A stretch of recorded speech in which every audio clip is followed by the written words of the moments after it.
La pluie, et encore la pluie. Et la neige aussi, forcément en altitude.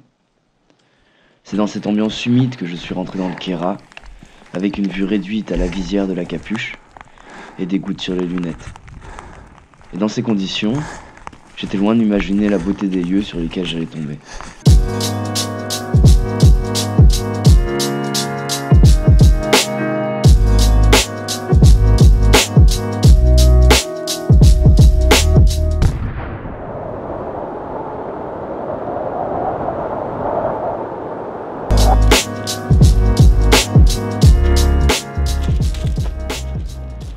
En vous souhaitant un bon émerveillement, générique.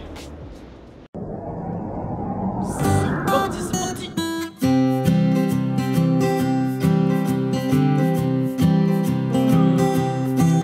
Waouh, banzai.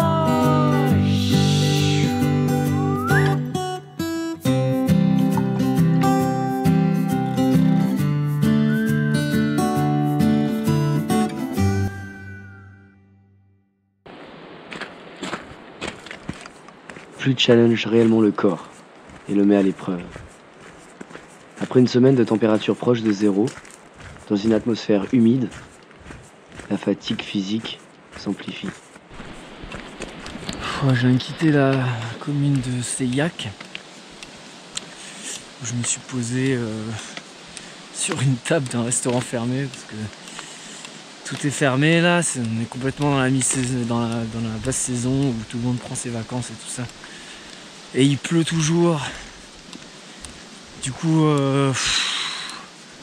j'avoue, franchement, le Kéras là, il a un peu raison de moi, quoi. Je suis épuisé. J'ai pas fait énormément, j'ai fait 10 km là, mais je sais pas ce que je vais faire. Y a rien qui est ouvert pour pouvoir se réchauffer. Les gîtes, c'est quand même pas trop d'actualité parce que j'ai pas envie, tout simplement. C'est pas le principe de ce voyage de payer 60 balles pour une nuit et puis ouais, donc du coup pas de gîte. Donc je sais pas, il est 15 h là et je pense que je vais planter la tente, essayer de faire une sieste, essayer de bien dormir, bien se reposer et puis normalement, mais après la météo elle veut rien dire, mais normalement demain et les prochains jours il fait beau. Après m'être effondré de fatigue à 15 h de l'après-midi, pour une nuit à rallonge, me voilà beaucoup plus prêt à reprendre la route, relativement reposé et disponible mentalement pour les beaux paysages qui s'annoncent. Et ça tombe bien, la météo semble être de mon côté aujourd'hui.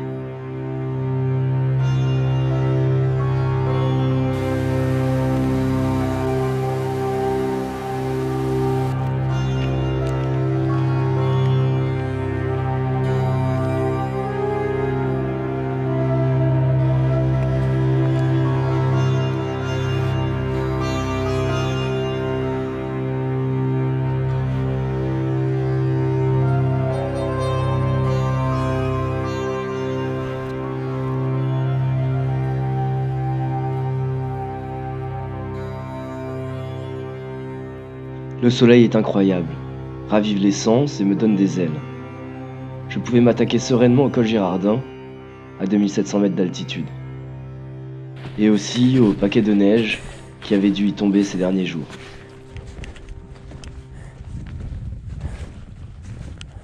Wow.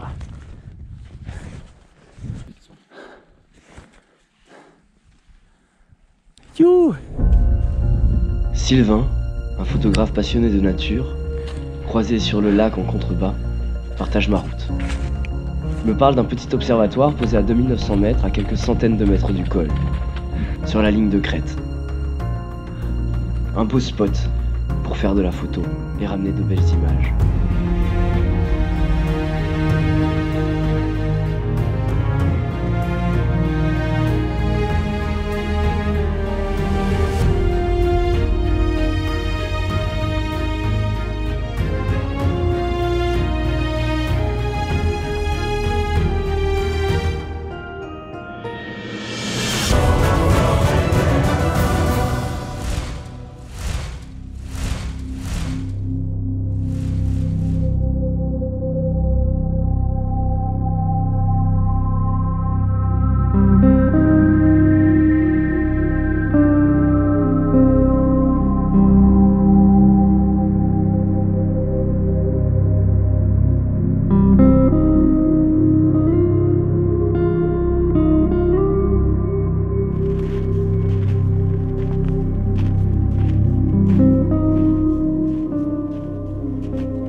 Et après une nuit somptueuse, quoique bien froide à cette altitude, leur implique de reprendre la marche, pour continuer sur le beau Kéra.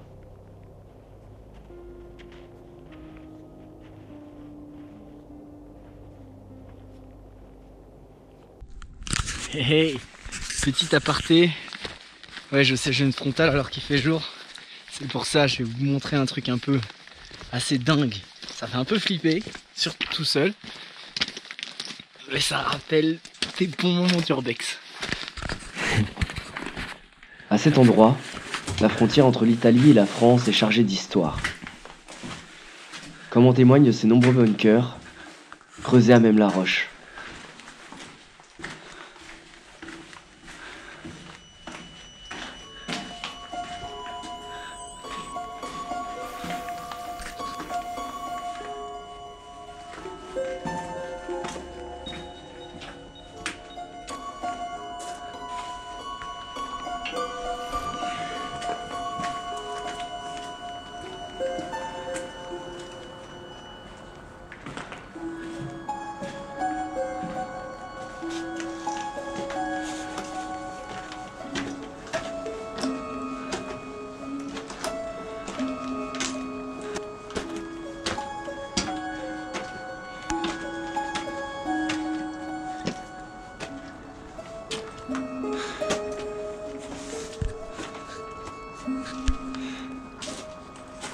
Et regardez-moi ça.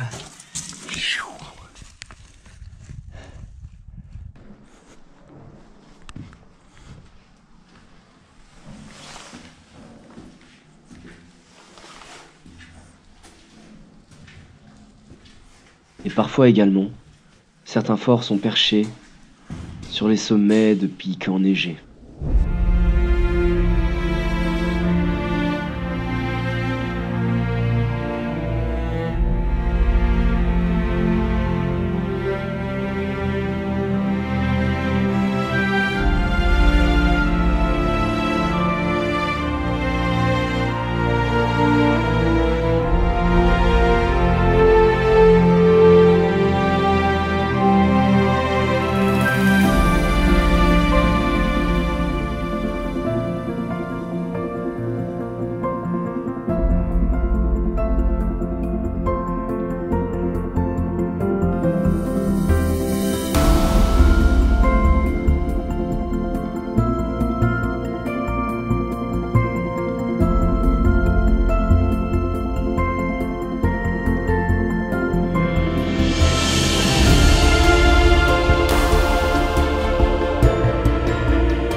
Ciao les Alpes de Haute-Provence. Le beau jour les Alpes-Maritimes.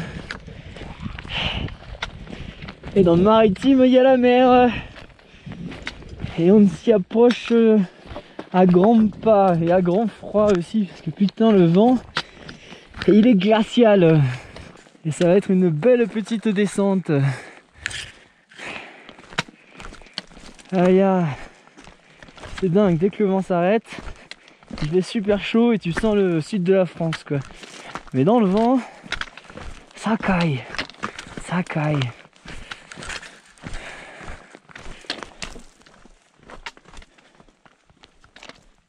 Après le Kéra et le fort posé sur la tête de Viras, je venais de franchir le dernier col, le pas de la Cavale, qui allait m'ouvrir les portes du Mercantour. Le Mercantour, dernière chaîne de montagnes des Alpes avant la mer. Et même si le paysage maritime reste encore difficile à imaginer lorsqu'on est entouré de monts et de vallées, c'est avec un poil d'émotion que je m'apprête à les franchir, pour finir cette étape importante du voyage. Bon, ça y est, je viens de passer la frontière des Alpes-Maritimes, là-bas, là juste derrière. hier. Et donc je me rapproche de la fin de ce périple dans les Alpes. Ça fait longtemps que je vous ai pas parlé de mon ressenti et des sensations que j'ai pu avoir sur ces dernières semaines dans les Alpes. Les Alpes sont à la hauteur de mes espérances, une source d'émerveillement et de joie constante. Ça y est, j'ai pris aussi ma routine. Je commence à avoir vraiment l'habitude de planter la tente, de me poser au bivouac. Je me sens vraiment épanoui et en accord avec ce que je suis, et ça c'est une constante assez définitive, même si évidemment il y a aussi des aspects relativement négatifs. Ça fait 3 semaines que j'ai pas pris une douche là et je commence à vraiment en avoir marre. Il faut que j'arrive à trouver un hébergement incessamment sous peu là pour arriver à faire ma toilette, à laver mes vêtements, etc. parce que ça devient un peu critique. Je sais pas de quoi demain sera fait, mais j'espère que ce sera toujours des émerveillements comme c'est à l'heure actuelle. Et que la sortie des Alpes ne veut pas dire la fin de l'émerveillement, et que la France et les autres pays que je vais traverser, à savoir l'Espagne et le Portugal, vont m'offrir des sources de joie constantes. Voilà, enfin je l'espère en tout cas. Même si quitter ces belles montagnes, forcément ça va être... je pense assez dur pour le moral à un certain moment. Mais bon, voilà. Bon. Sur ce, je vais reprendre la route.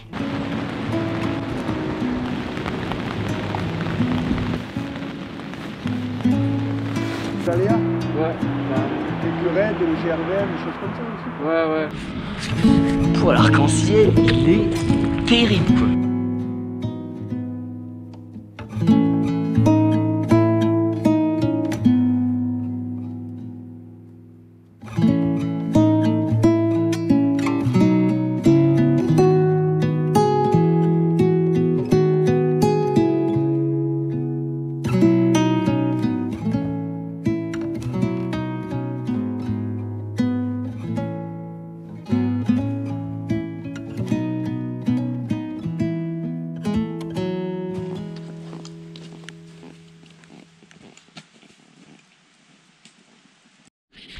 Ouah, la neige est vachement bas quoi.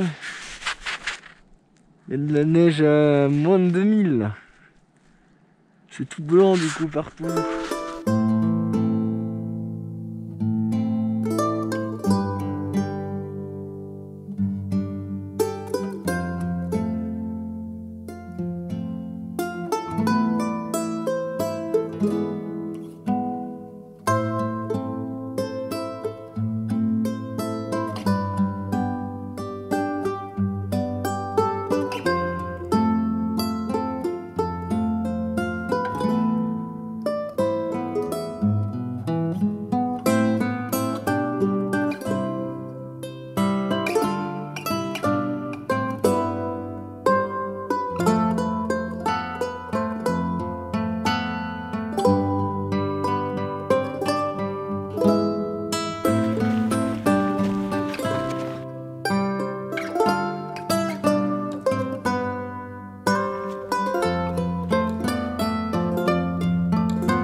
Clairement, je suis assez surpris par le Mercantour, de par la beauté de ses paysages, mais aussi par son climat.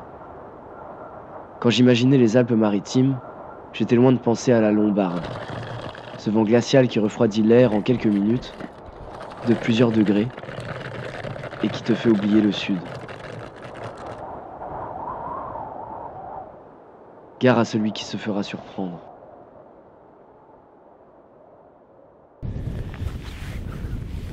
C'était la nuit la plus fraîche de tout le voyage. Il a dû faire -6, quelque chose comme ça.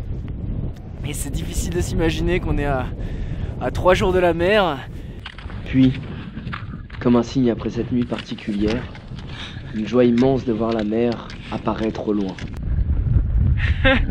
Mais oui, c'est la mer quoi.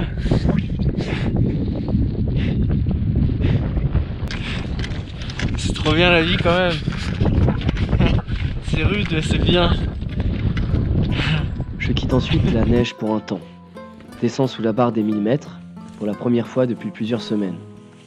Pour découvrir les beaux villages du Mercantour qui ont, pour tout vous dire, un charme fou.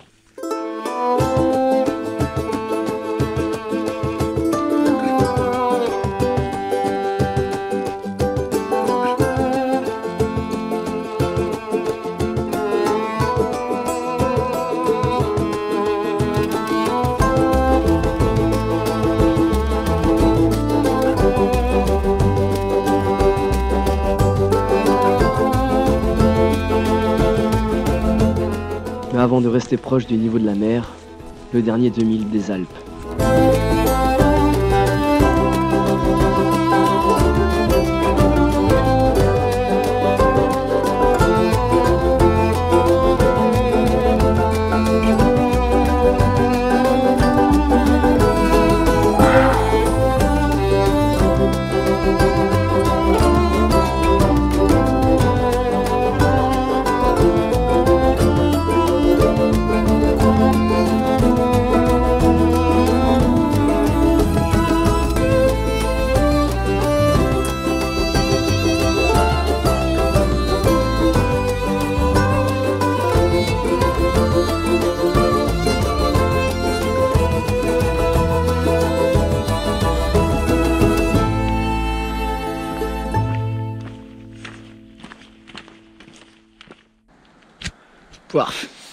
Aujourd'hui, je suis redescendu à 480 mètres. Je pense que ça fait 1 mois et demi, plus même, que je suis pas descendu à cette altitude. Et puis c'est chouette parce que c'est l'automne. Et du coup, qui dit automne, cette saison, qui dit cette latitude, enfin bref, dit châtaigne. Du coup, c'est chouette parce que je vais avoir à manger pour ce soir. C'est dans ces moments-là où tu te dis, Escarou, tu fais un peu n'importe quoi. Aïe. Ah, j'ai perdu le chemin. Du coup, j'essaie de le rattraper hors sentier. Et c'est un peu la merde. Mais bon, ça va. Il y a pas mal de pentes. Bonjour la départementale. Ça va, on n'est pas mouru. Oh putain, j'avais peur d'avoir un manque d'eau pour ce soir et c'est pas l'eau qui va manquer, dis donc. Il y en a à foison. Ça prolifère. Bon bah c'est bien. Il est tôt mais je pense que ça va faire un bon petit bivouac dans le coin là. L'humour est parfois une excellente manière de relativiser, de passer outre les questionnements et le fait que, à chaque nouveau pas, je m'avance progressivement vers la fin des Alpes. Ça y est, on a des petits marrons. Alors rigoler tout seul, faire le con en jouant un accent qui n'est pas le tien, permet d'atterrir un peu plus en douceur, d'accepter sa solitude et de se faire un beau dernier bivouac avant de redescendre réellement vers la mer.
Je dois avouer, la Côte d'Azur, c'est pas mal quand même. Les montagnes et la mer. Bref, je vais arriver ce soir, je pense. Et ça va être cool quoi. De voir la mer.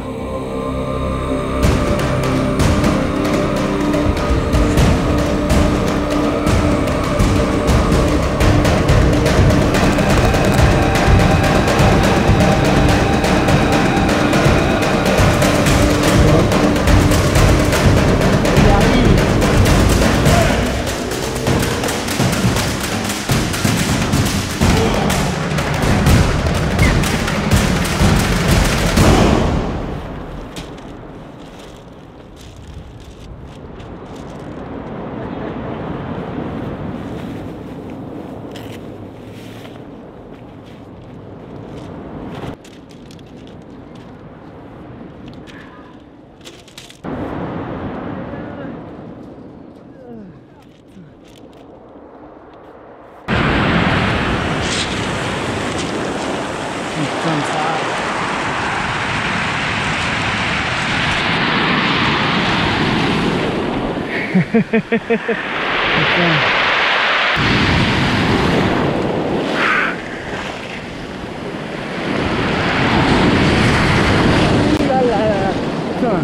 Putain, fort quoi.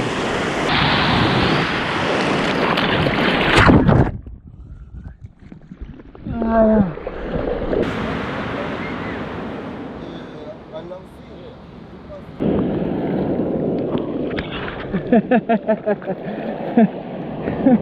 Putain.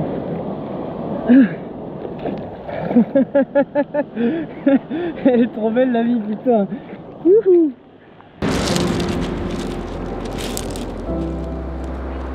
Six mois depuis le départ, 4 mois de marche, de passer à rencontrer les gens.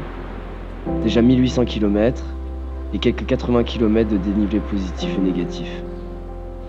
C'est difficile de vous décrire la sensation unique que j'éprouvais à cet instant.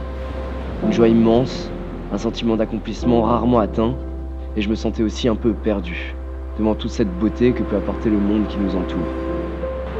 Quelle chance d'être là où je suis, de vivre cet instant. Il n'y a pas que des moments faciles lorsque l'on quitte son chez-soi, ses amis, sa famille. Mais une chose est sûre, je vis ici l'un des moments les plus extraordinaires de ma vie. Vivement la suite.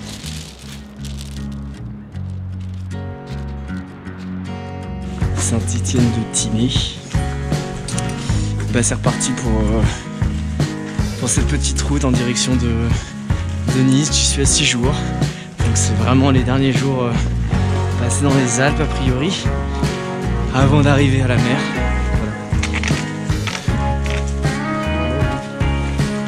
Voilà. Bon allez, je vous laisse, je reprends la route.